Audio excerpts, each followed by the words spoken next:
This is your reminder that your story isn't set in stone. You have the power to rewrite it, but first, you have to admit what's not working. Hi, my name is Tiffany, and welcome to my YouTube channel. It has literally taken me 7 years to film this video because I was so scared, and it's just time. For the last 7 years, I have been building a life and business that feels really aligned with who I am and changing my definition of what success looks like in alignment with my energy, in alignment with who I am, how I like to work, and how I like to spend my time. I've really been building my dream life that way.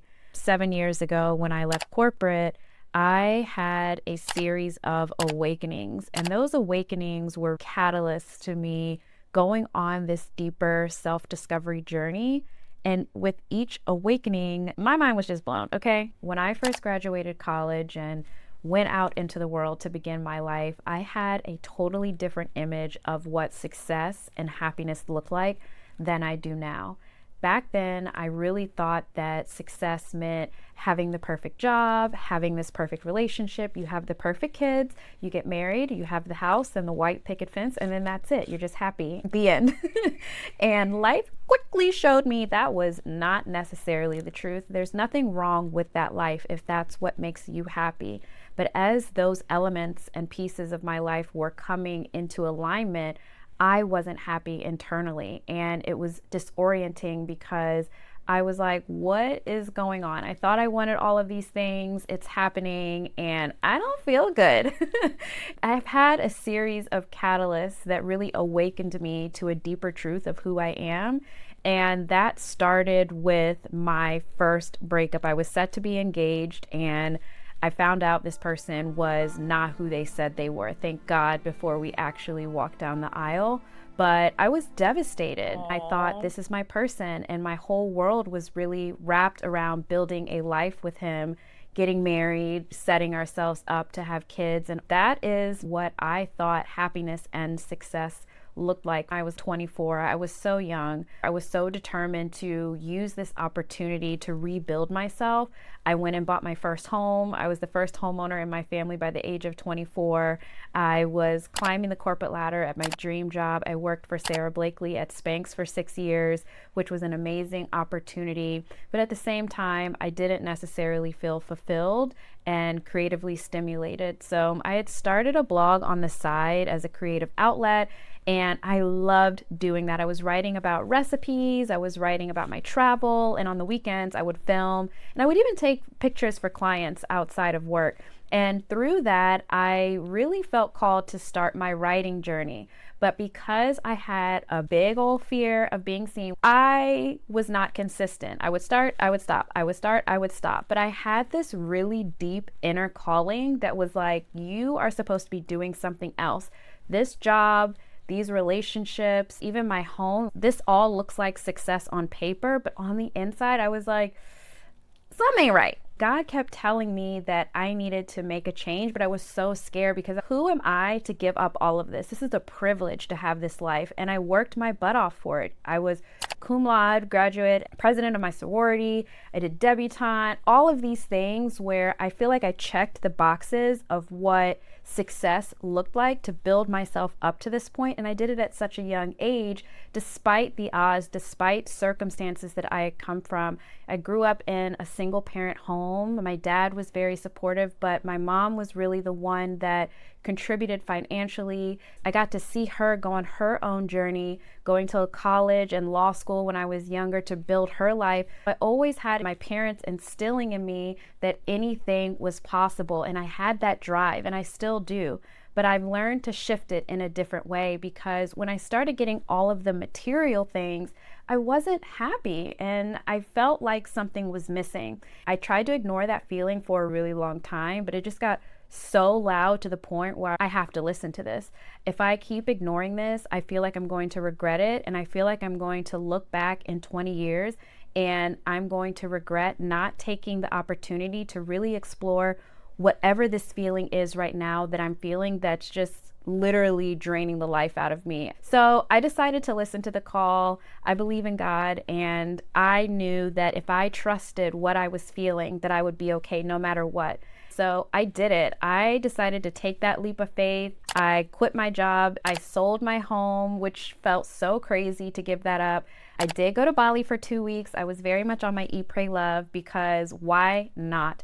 And within 4 weeks, I was completely starting a new life. I believe in doing what you love and it no longer feeling like work, like hard work. And that's where I am now. And I want to share with you, a part of the purpose of this channel is to share my journey and share my path on how I got here, because honey, it was not easy, okay? And if I can help anyone to overcome some of the obstacles that I faced, to be a representative of alignment for someone that resonates with your energy, I want to share as much as I can, because I didn't really have anyone that I felt really connected to. So my second awakening is when I moved back home with my mom. This is after I left corporate. I sold my home, and I had the luxury and the privilege of taking space and taking time to just exist and do whatever I wanted to do. I will be transparent and say I profited very highly from the sale of my home,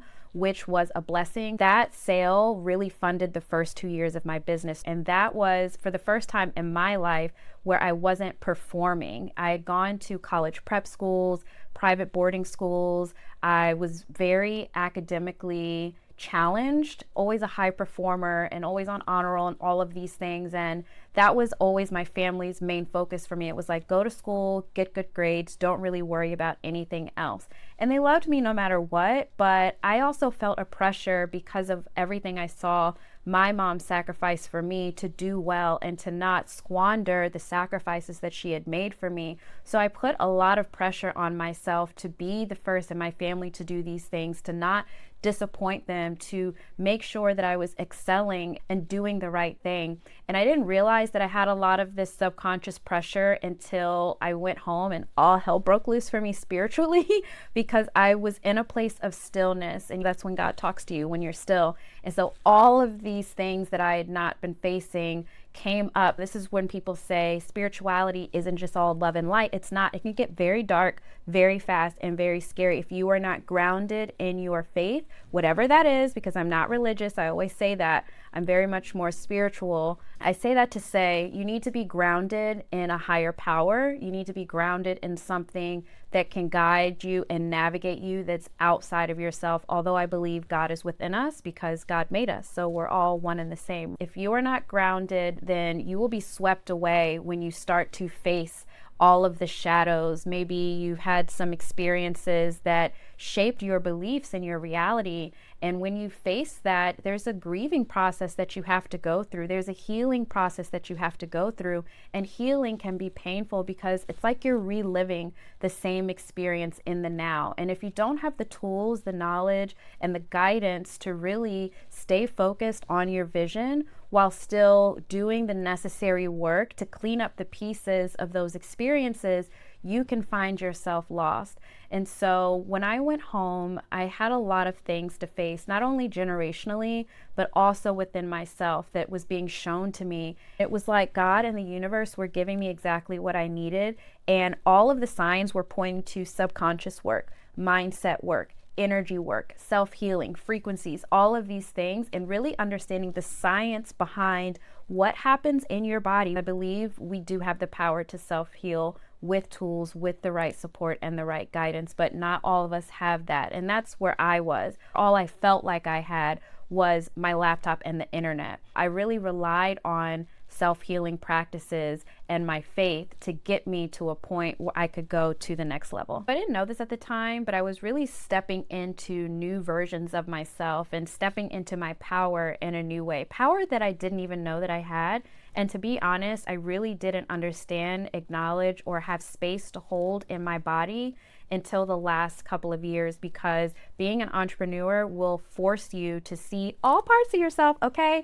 And if you can't face all parts of yourself, it will absolutely be reflected in your business, which affects your money. It affects everything. And your business, how you operate it, is really a reflection of who you are as a person.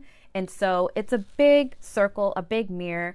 What I learned is that I was not valuing myself enough.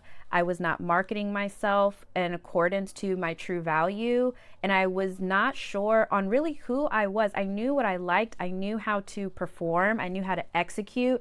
I knew how to be that people pleaser, that type A, to get the job done. But I didn't know how to harness my own power, use my gifts to step up in a new way. That was the missing link for me, keeping me from this vision that I had in my mind that I feel God gave to me. And then I got scared.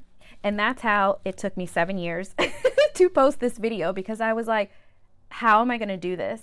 And then I started putting pressure on myself again. So I found myself in these loops of facing the same patterns, facing the same fears. That's really what it looks like to be the co-author or the co-creator of your life. It's, you have to recognize the loops and the patterns that you're continuing, and you have to make the scary choice. I'm not even going to pretend like it's not terrifying, to actually face it, to heal it, and to move through it. It is no easy feat. That's why most people don't do it. Okay, so I'm not going to discredit anyone. This is not to shame anyone who hasn't, because it's a luxury to be able to heal and to create the life that you really want to create for yourself in a world that is, I believe, designed to keep you from doing that very thing, to keep you from understanding your power, and to keep you believing that you need to rely on someone else's path, someone else's resources, and someone else's vision of success in order for you to be happy and to be successful. Not everyone is meant to be an entrepreneur. I'm going to say that louder. Not everyone is meant to be an entrepreneur. It is no joke, especially in today's world and economy. But many of us are called to make a transition, to step out on our own path, even if that's switching careers. But maybe you want a more aligned path that feels good for you. You don't have to sacrifice who you are, your happiness, your joy, and essentially your freedom to follow a path that's really not meant for you. Because most people, they get there, billionaires, millionaires, if you watch their interviews, read their books, they say the same thing, that they were not happy until they learned to have a spiritual practice, that they learned about energy, and that they understood that this is all a mental game, that life is a mental game of chess, okay?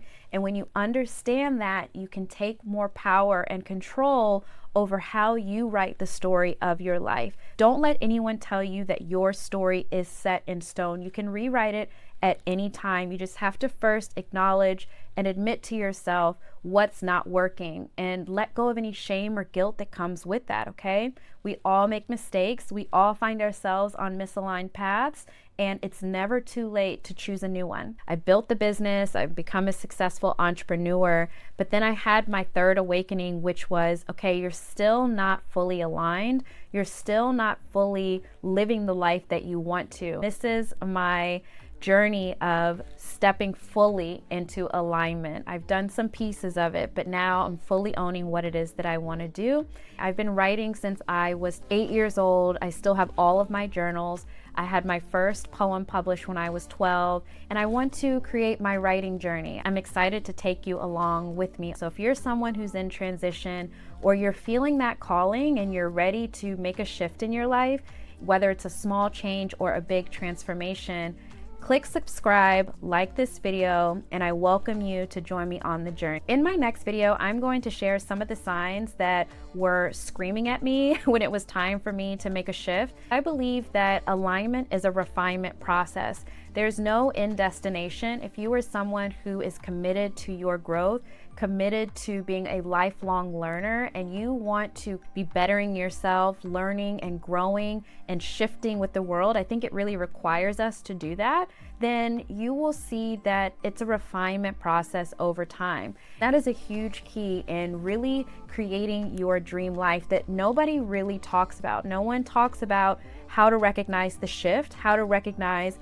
the call that it's time for you to step into that next chapter. You are the co-author of your life. Every chapter is a choice.